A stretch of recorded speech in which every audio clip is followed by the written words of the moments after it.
नाही,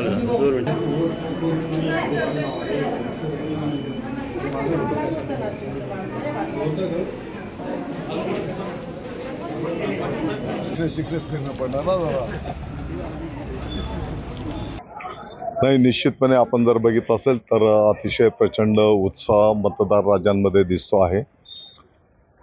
सर्वांचा निश्चय आहे की भारताचे लोकप्रिय प्रधानमंत्री आदरणीय नरेंद्र मोदी साहेब यांना परत तिसऱ्यांदा भारताच्या पंतप्रधान पदावर आरूढ करायचं आहे आणि म्हणून सकाळी 7 वाजेपासूनच मतदार राजांच्या लाईन्स त्या ठिकाणी लागलेल्या आहेत। ज्या पद्धतीने सुरुवातीच्या काळापासून महायुतीमध्ये मोठी रस्सीखेच होती, इच्छुक देखील जास्त होते आणि या पद्धतीने आता निवडणुका पार पडतात, कसं यश मिळेल काय वाटतं?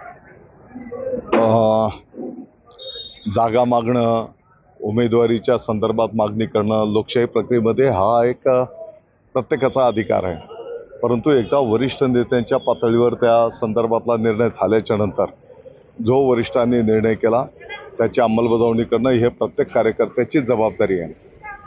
आणि आपण बघितलं असेल की कुठेही किंतु परंतु न होता महायुतीचे सर्व पदाधिकारी कार्यकर्ते एक दिलाने काम करत आहेत। किती जागा मिळतील अपेक्षा आहे महायुतीला? जिथपर्यंत उत्तर महाराष्ट्राचा विषय 8च्या 8 जागा महायुतीच्या मिळतील। एबीपी माझा, उघडा डोळे बघा नीट।